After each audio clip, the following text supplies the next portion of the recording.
C'est l'été. Pour Polka, optimiste nounours et l'ensemble du troupeau, c'est l'heure de la sieste.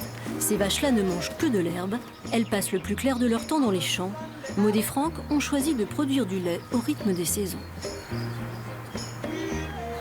Quand on est au printemps qu'il y a beaucoup d'herbe, les vaches mangent beaucoup d'herbe et font beaucoup de lait. Et quand on arrive en hiver, où il y a presque plus d'herbe, les vaches ont presque plus de lait.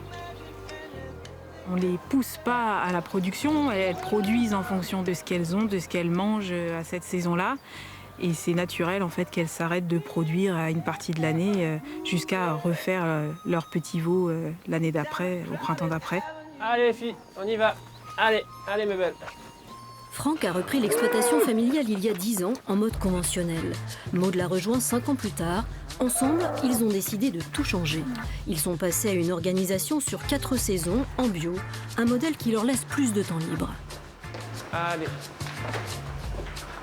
Le but, nous, on a recalé notre cycle de production par rapport au cycle de production de la nature pour être le plus cohérent possible.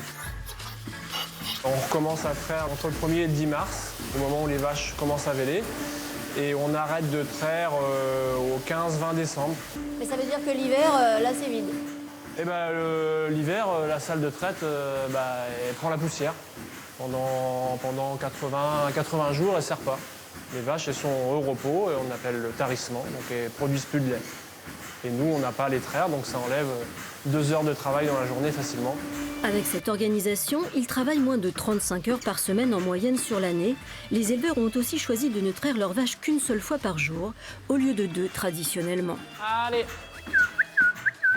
La monotraite, c'est surtout pour l'aspect social, parce que la traite du soir, elle coupe la vie sociale quelque part.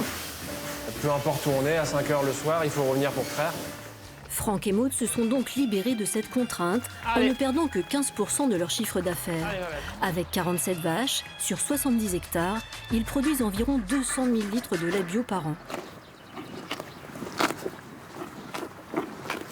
Pour en arriver là, ils sont devenus experts en prairie, une ressource locale, permanente et gratuite. Alors du coup, on va la mesurer à partir de là, et puis on fait une diagonale. Allez, c'est parti, on va faire 10 mesures dans ce sens-là. Ce jour-là, muni d'un herbomètre, Maud fait le tour des parcelles. Pour un état des lieux des prairies. Alors du coup, là, on est à 34 610. Anne l'accompagne, la jeune femme doit s'installer sur sa propre ferme en avril 2023. La prairie, c'est la base chez nous, puisque de toute façon, toute la surface de la ferme est en herbe. Les vaches ne mangent que ça, on n'achète rien à l'extérieur.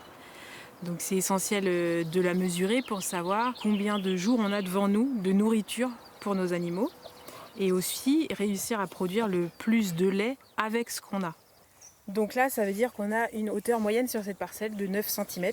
Nous, ce qu'on vise, ça va être une hauteur qui est plutôt entre 11 et 15 cm à l'herbomètre. Ok. L'herbe, c'est un matériau vivant en fait.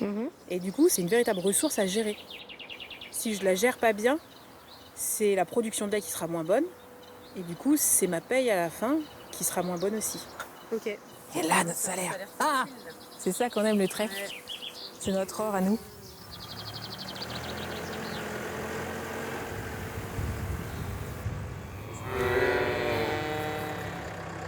Dans ce mode d'élevage, toutes les naissances, les vélages, ont lieu au printemps. Un système baptisé vélage groupé de printemps. Elles sont nées entre fin février et mi-mars. Et donc elles ont 3 mois et demi. Là, on leur donne encore du lait pendant quelques semaines. Après, on va les sevrer. Et on est super contents, elles sont vraiment belles.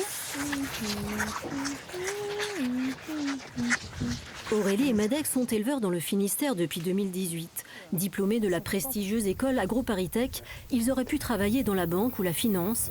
Ils ont préféré bifurquer vers le vivant. Le plus important, c'est d'avoir des animaux qui réussissent à avoir un veau chaque année. Ce qui fait qu'on fait des croisements, et nous on obtient du coup des animaux croisés Holstein-Jersey qui sont des animaux plus petits et qui ont une meilleure fertilité. Et cette race-là, ça permet aussi d'avoir des meilleurs taux. Le lait est plus gras et plus riche en protéines aussi. Donc le critère prépondérant dans tout notre système fonctionne, c'est la reproduction. C'est là que la génétique vient améliorer les performances. En mai-juin, c'est le temps des inséminations. Ce qui est important pour nous, c'est d'avoir des animaux rustiques, qui sont en bonne santé, qui se reproduisent bien et qui font du lait quand même. Et le fait de croiser, ça permet d'avoir des animaux qui boitent moins, qui ont moins de problèmes d'infection, notamment à la mamelle, qui se reproduisent mieux, donc c'est incontournable. Finalement, c'est un système qui est très basé sur l'observation des animaux, des prairies, ce qui fait que nos coûts de production sont très bas. Et du coup aussi, nous, en travaillant que sur le pâturage, en fait, on fait très peu de tracteurs, très peu de mécanisation. Moins de surface, moins de lait, moins de travail et 7 semaines de vacances par an, tout en dégageant 2500 € net en moyenne par personne chaque mois.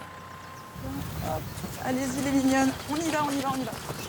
Cet équilibre entre qualité de vie et rémunération a convaincu Aurélie et Madec de se lancer, eux qui ne venaient pas du milieu agricole. Je ne me serais pas installé si j'avais pas comme objectif d'avoir un système d'élevage qui me dégage du temps pour faire autre chose. Je ne me voyais pas passer ma vie au travail, quoi. Avec un collectif d'éleveurs, Maud et Franck ont rassemblé dans un livre des données chiffrées, histoire de partager leurs expériences. On propose un système qui est proche des cycles de la nature, mais aussi qui est moins gourmand en travail et qui laisse du temps libre pour s'exprimer dans autre chose. Et ça résonne beaucoup aujourd'hui.